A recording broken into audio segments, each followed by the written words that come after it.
บ่กินฮอดเอื้อย คิดหอนอยู่กินฮอดอยู่โดยอืม ฝากความกินฮอดไปบอกเอ้ยเด้อว่ากินฮอดจังได๋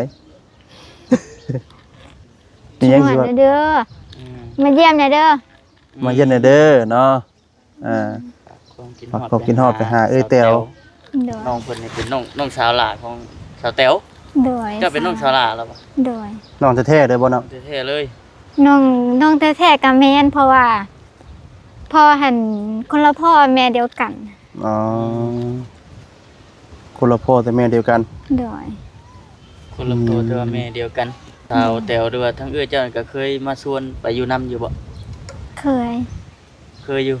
โดยและเป็นได้คือว่าบ่ได้ไปบัด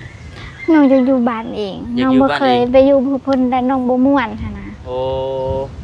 ไปอยู่พุ่นเลยแบบบ่ม่วนโดยมันบ่เคยอยู่บ้านน้องเองว่าเงินนี่เพื่อนซ่านั่นแป้นนี่ทั้งของเอ้ยจะบ่หามาเฮ็ดมาสร้างเพื่อนนี่นะทำบิดกับแม่นแต่เพิ่นบ่ได้อยู่แล้วเด้แล้วก็น้องก็สิอยู่ต่ออ๋อคือไม่ซ่านั่นแป้นนี่คือเอ้ยเจ้าไปเฮ็ดงานอยู่ทางฝั่งไทยเนาะโดยแต่ก็มาปลุกมาสร้างมาเฮ็ดสานต่อโดยแต่วันบ่แล้วโดยวันนี้เจ้าก็ได้สิสานต่ออีกบัดนี้อ๋อ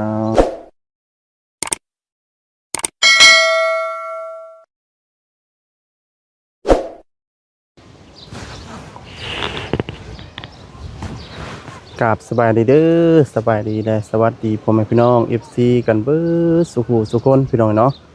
วันนี้พี่น้องเนาะทางวัดสดีเนาะก็ได้เดินทางมาฮอดเนาะบ้านของทางน้องลำคาญพี่น้องเนาะพอดีว่ามื้อนั้นเนาะพี่น้องเนาะทางทีมงานเราได้เข้ามาสัมภาษณ์ถามไทยเบิ่งพี่น้องเนาะก็ได้ฮู้เรื่องราวเนาะว่าเป็นน้อง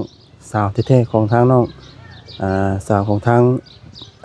สาวเตียวหรือว่าทั้งเอ้ยเตียวพี่น้องเนาะก็เป็นพี่น้องกันแท้ๆเนี่ยพี่น้องแต่ว่าคนละพ่อพี่น้องเนาะ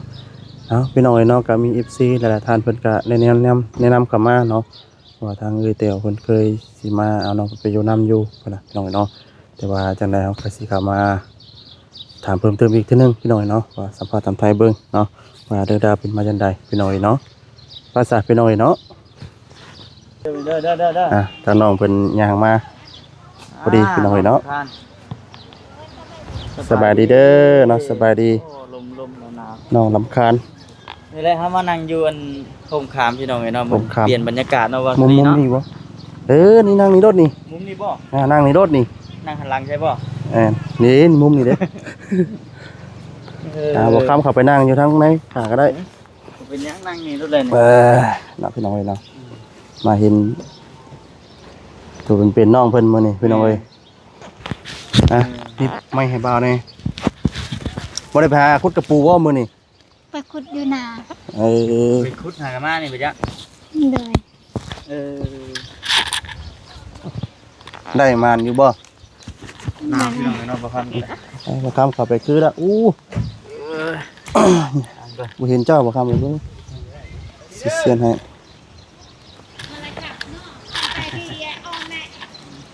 โอเคเปลี่ยนบรรยากาศพี่น้องเนาะมื้อนี้ก็ได้มานั่งอยู่อันโฮมคามมื้อนี้นี่เมื่อนั้นมีก่อนมาก็มีแต่ว่านั่งอยู่เพื่อนเพิ่นมีแต่ไหนมื้อนี้นี่ไปไหนเข้ามาหาแม่บุญโดยเพิ่นเคยเข้ามาบ่โดยเคยมื้อนี้ก็มาเยี่ยมอีกทีนึงมื้อนี้ก็ได้โดยมื้อก่อนก็มาลบคำเนาะเข้ามาตอนนั้นเนาะโดยครับมื้อนี้ได้เฮ็ดหยังแน่มื้อไปหากินแล้วก็พอดีเขาโทรมาเพราะว่าแม่บุญมาดิแล้วพอดีไอ้จิ๊กก็แชทมาว่าอยู่บ้านล่ะบ่นอนอยู่นะไกลบ่จากนี่ไปนะไก่ย่างไปบ่หรือว่าขี่รถไปตอนไปก็ย่างไปแต่ว่าตอนกลับนี่หั่นอายมาส่งอายมาส่งยืมรถเขามาส่ง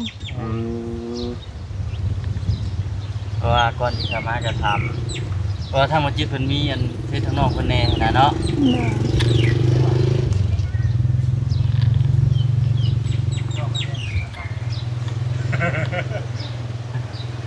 ก็เลยอันเสร็จถามทางน้องสุดใจ โดย เนาะน้องน้องสุดใจก็ได้แล้วว่ะ ได้โดย ซีอันเพิ่นคอมเมนต์คำว่าก็หลายเด้เนาะ สุดใจเนาะ เพิ่นว่าเอ้าคือว่าซื้อลำคาญว่าซั่นลำคาญนี่ไผก็ตั้งให้ แม่ แม่ อืม เออ รับค่าในแม่ตั้งให้ ลำคาญ โดย แม่ตั้งให้ อืม ได้ อืม แม่ตั้งให้ทั้งสองซื้อแต่ว่าเขาติดเอิ้นรำคาญแล้ว แต่ว่าที่แน่ๆก็คืออัน มีชื่อยังไงใช่ไหมจะตั้งให้ สองซื้อนี่แหละรำคาญแล้วก็สุดใจนี่แหละ อ๋อรับค่ากับชุดใจนะ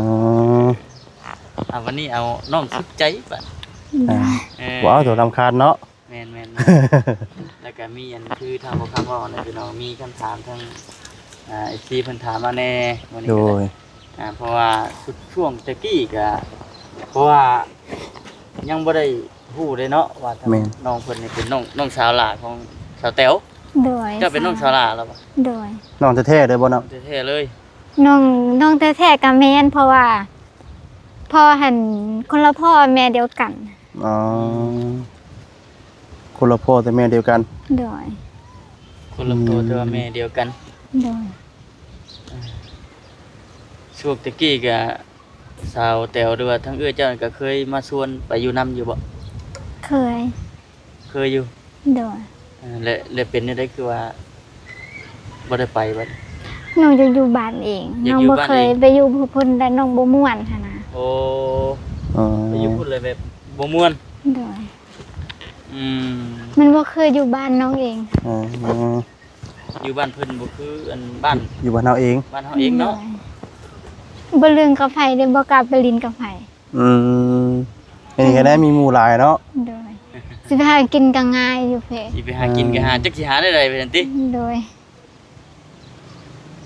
เพิ่นเฮ็ดได้เพิ่นมื้อเที่ยเพิ่นมาชวนเจ้าเพิ่นถามเจ้าแนวใด มาอยู่กับเอื้อยบ่ล่ะบ่น้องก็ว่าบ่ อืมมาอยู่กับเอื้อยบ่ติ โดย เพราะว่าคือ FC ฮู้แหละพี่น้องปัจจุบันนี้ก็ทางสเตียเพิ่นก็ฮู้อยู่บ่ว่าเอื้อยเจ้าก็มีเพื่อนมีชานเลย โดย อยู่บ่ ฮู้ ปัจจุบันนี้เพิ่นโทรมาดินนํอยู่บ่ บ่ ฮะ บ่ บ่ได้โทรมาดินนํ โดย คือว่าแหละเนาะต่างคนเพิ่นก็เคยมีครอบครัวแล้วทางสเตียเลยเนาะ โดย และเอื้อยอีกคนหนึงนี่ เอื้อยผู้หนึงก็เอาผัวอยู่บ้านดงกึมนี่ บ้านน้องกึมว่าทางไปนี้ โดย อ๋อนี่เนาะ ทางไปนี้ โดย ติดต่อหากันอยู่บ่ บ่ เอาง่ายๆก็อ้ายทั้งอ้ายทั้งเอื้อยแน่ต่างคนก็ต่างมีครอบครัวเพิ่น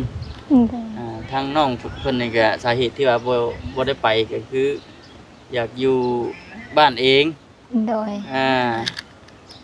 อยากอยู่เฮือนเฝ้าเฮือนมูลมั่งของแม่ โดย ก็แม่น โดย อืม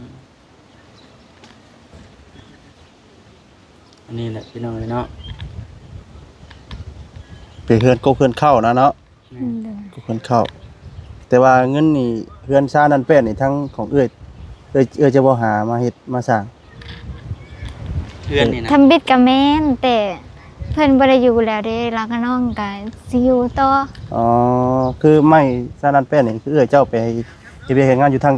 ฝั่งไทยเนาะ โดย แต่ก็มามาปลุกมาสร้างมาเฮ็ดสานโตอ โดย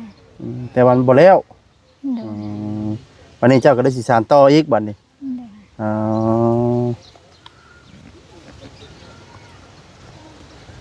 แต่ว่าหาเงินหาคำมาปัวแปลงเอาบัดนี้เนาะ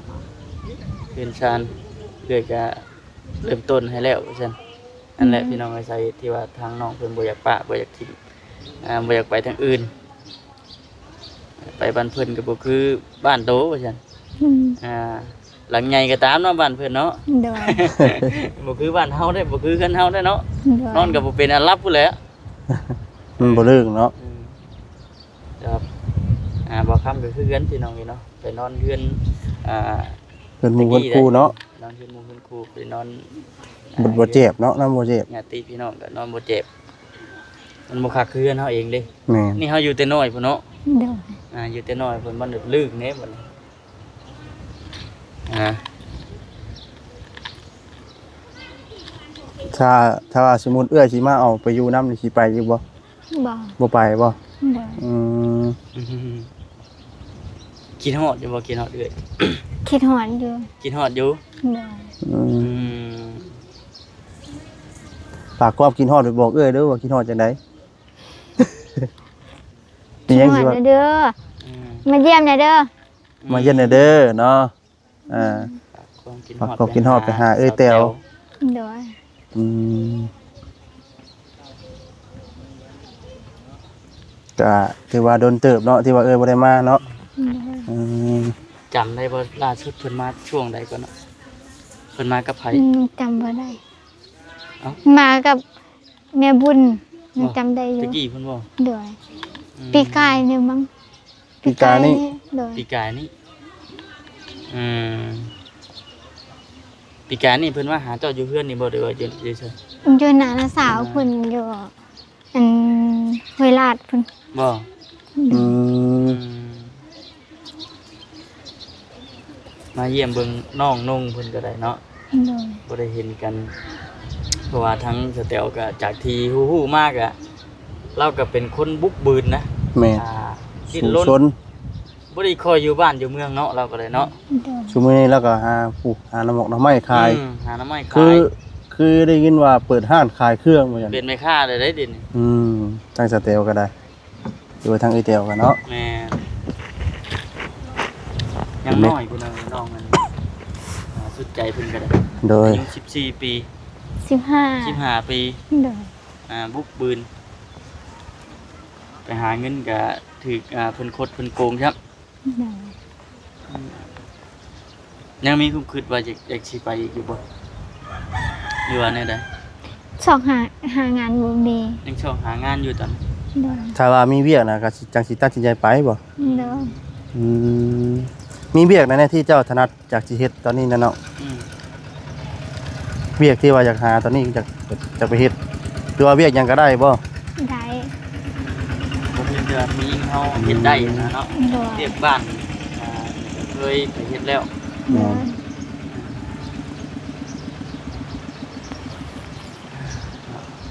วันนี้ก็คือว่าได้พี่น้องเนาะแวะเข้ามาเยี่ยมยามเบิ่งเป็นจังไดว่าซั่นแค่ว่าบ่ทักหาทางน้องเพิ่นก็มาก็คือสิว่าสิบ่พอจังบ่จ๊ะ ปกตินี่แม่นไปนี่แม่นข้ามพุ่นมาแต่เก่า โดย อืม อืม แต่ละมื้อนี่ต้องไปหาอยู่หากินแน่แม่นบ่ อืม อ๋อ จังไดมันได้หลายก็ขายน้ำอยู่บ่ บ่เคยขาย บ่เคยขายคือ มีแตะกิน ส่วนหลายมีแต่หาอยู่หากินเนาะ โดย หาพอได้กุ้มปากกุ้มท้องแต่ละมื้อใช่นะเนาะ โดย อ๋อ อืมบ่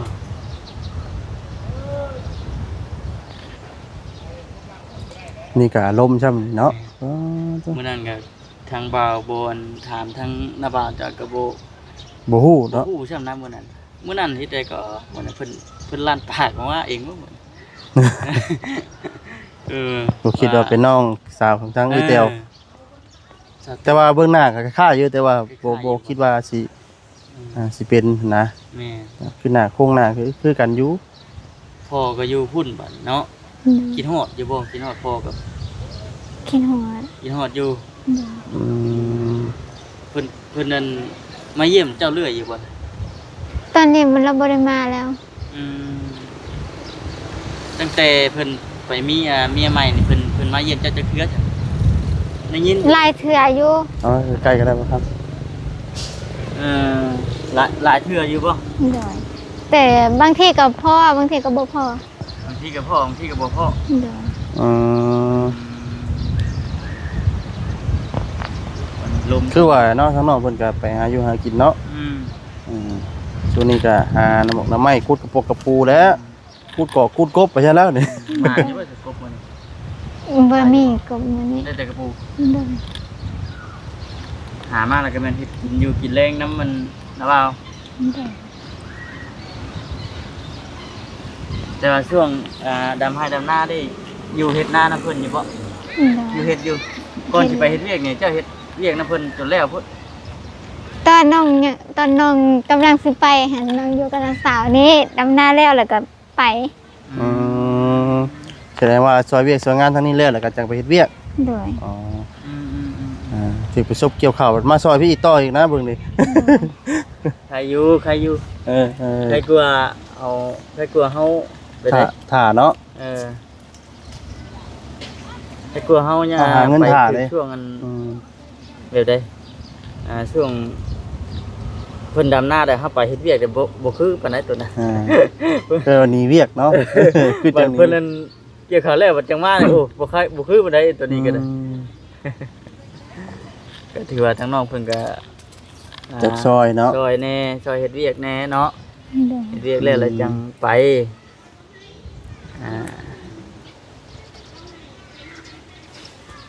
แต่ว่าผู้เป็นอ้ายได้ผู้เป็นอ้ายนี่ทางบ่คำก็เคยเห็นอยู่เทื่อนึงเนาะอ้าย แม่นบ่ อ้ายน่ะพ่อเดียวแม่เดียว โดย เนาะแม่เนาะ อาย2คนหันแม่เดียวพ่อเดียว เพราะว่านี่ได้มาช่วงนั้นน่ะเด้เจ้าเคยเห็นเราอยู่บ่ ช่วงไหน ช่วงที่ว่าทั้งสาวแต่เพิ่นกำลังสิเฮ็ดเฮือนใหม่ๆช่วงนั้นเห็น ซื้ เรา อ อยู่ช่วง ซื้อโพนน่ะดิ สิโพสต์นั่นแหละ เห็นอยู่ผู้นั้นแหละ ที่ว่าเราไปเอาเมียแล้วเรา เพิ่นเอาเมียอยู่บ้านเลยตัว แล้วเราบ่มีเงินค่ากลับรถบ่ตอนน่ะ ไอ้สิแม่นแหละ ผู้นั้นบ่ โดย สิแท้จะเลยตอนนั้นเนาะ โดย อ๋อ เคยเบิ่งอยู่บ่เลยคลิปผู้เป็นเอื้อย เคย ได้เห็นอยู่บ่ โดย อืม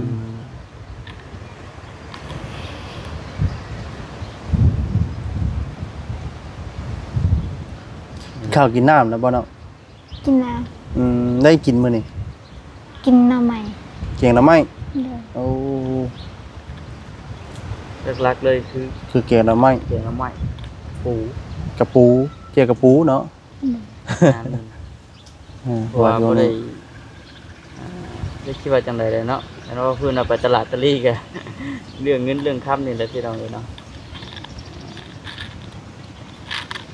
หาแนวกินมันก็ยาก หาได้กินก็ยาก โดย อืม มันเป็นคดกระปู สิหาคุดกระปูนะช่วงนี้เนาะ โดย ก็สิว่าคุดกบกับบ่มีเนาะ โดย อ่าจ้ะพี่น้องนะบรรยากาศแต่ทางอันนาบ่าวจะไปใช้ใช่มื้อนี้ ไปหนา จะไปนา โดย เป็นไปเฮ็ดมีเวียกเฮ็ดอยู่ทางนาอยู่ในนาบ่ โดย อืม เอ๊ะยังอยู่นะปลูกหยังปลูกงูบ่ ไปเลี้ยงงัว เลี้ยงงู โดย โอ้ยามอันนี้ก็ยังเลี้ยงอยู่เนาะ บ่ได้ปล่อยบ่ใช่ ปล่อยแต่เขาเกี่ยวข้าวยังบ่แล้ว อ๋อเป็นบางคนเนาะบางคนก็ทันเกี่ยวข้าวแล้ว โดย คนก็แล้ว ก็เลยต้องได้ไปเผาก่อน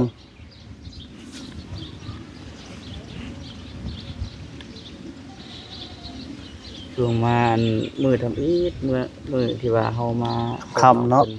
ตรงนั้นจะคือว่าได้เนาะเฮาเองก็ยังบ่ทันได้ฮู้เด้ แม่น FC เพิ่นก็ยังบ่ทันได้ฮู้อ่ะครับ เพราะว่าเพิ่นน่ะสิมันดนเด้เป็นปีพุ่นเนาะ เพราะว่าช่วงก่อนน่ะก็คือว่าทั้งสาบุญแล้วก็เคยเข้ามาทาอยู่พี่น้องเนาะช่วงตะกี้พุ่นเนาะ แม่ FC เพิ่นก็คือสิบ่นั่นปานใดนะ จำได้แน่บ่ได้แน่เนาะคือแต่กับเฮาแล้วบางเทื่อยังจำได้แบบโดดๆมันโดนเนาะ มันโดนเลยเด้ แม่นแต่บ่ตีเพิ่นดอกพี่น้องเอ้ย เด็กกับพอมาถามมื้อนี้ก็คือจุดประสงค์ก็คือถามทางน้องเพิ่นว่าอยากเมื่อบ่อยากเมื่ออยู่นำมันผู้เป็นเอื้อยสมมุตินะสมมุติว่าจะเพิ่นอยากมาเอามาอยู่นำแต่ว่าทางน้องเพิ่นก็ตอบแล้วว่าบ่อยากเมื่ออยากอยู่เผาอันมุนมังผู้ทางแม่พี่แต่ว่าเป็นดินดอนนี่ก็ดินดอนนั้นของเจ้าเองแล้วอะ โดย รวมทั้งเฮือนรวมทั้งดินพร้อมแน่เนาะ ชุดพี่ว่าชุดห้องน้ำพี่บ่ โดยห้องน้ำพันห้องน้ำผู้นาบ่าว ห้องน้ำระบาว ห้องน้ำนะบ่าว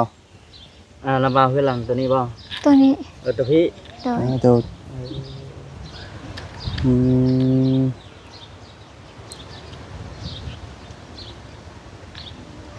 จะมาสัมภาษณ์ มีห้องน้ำแต่บ่มีน้ำใส่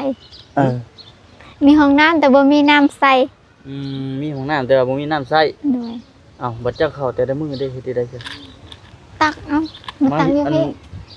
หยุ่มบ่ ตัก พี่ เอาน้ำสางร่วมพี่ โดย อื เอ ม อมีห้องน้ำแต่บ่มีน้ำใช้มันก็ปันบ่ว่าแล้วเนาะ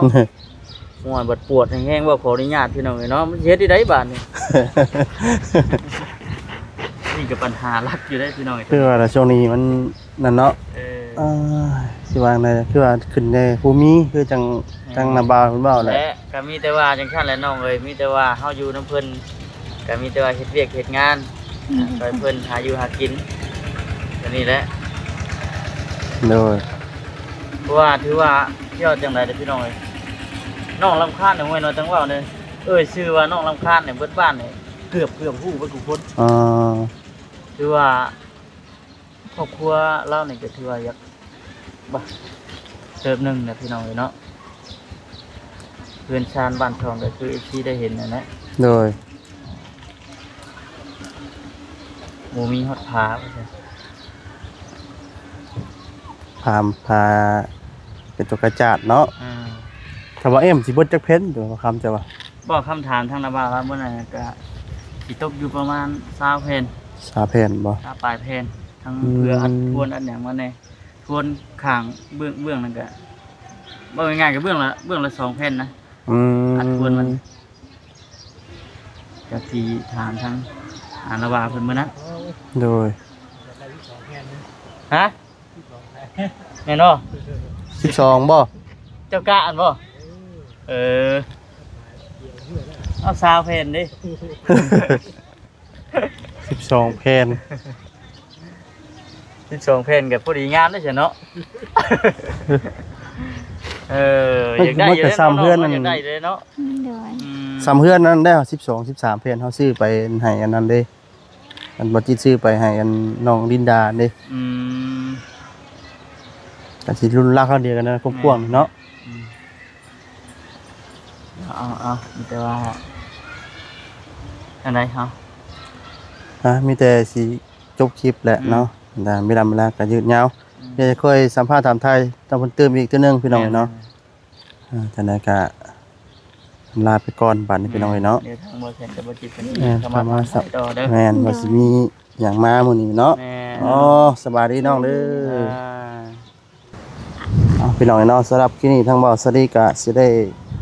ขอจบคลิปซะก่อนเด้อพี่น้องเด้อเนาะผิดพลาดจังได๋ก็ขอโทษขออภัยนำหลายๆพี่น้องเนาะลำลาพระจากไปก่อนแล้วเนาะอยู่ดีมีแฮงทุกท่านทุกคนเนาะเอาถ้าว่าท่านใดเนาะอยากสิจักซอยเนาะเรื่องสารนั้นเป็นของทางน้องรำคาญหรือว่าน้องสุดใจเนาะก็ยินดีเด้อพี่น้องเนาะเป็นสะพานบุญให้ทางใดก็ได้พี่น้องเนาะทางทีมงานเนาะหรือว่าฝั่งใดก็ได้ยูทูบเบอร์ทางใดก็ได้เนาะที่ว่าซอยเรื่องสารของทางน้องสุดใจพี่น้องเนาะผู้ละ10 20 50ก็ว่ากันไปเนาะสมทบกันได้พี่น้องเนาะ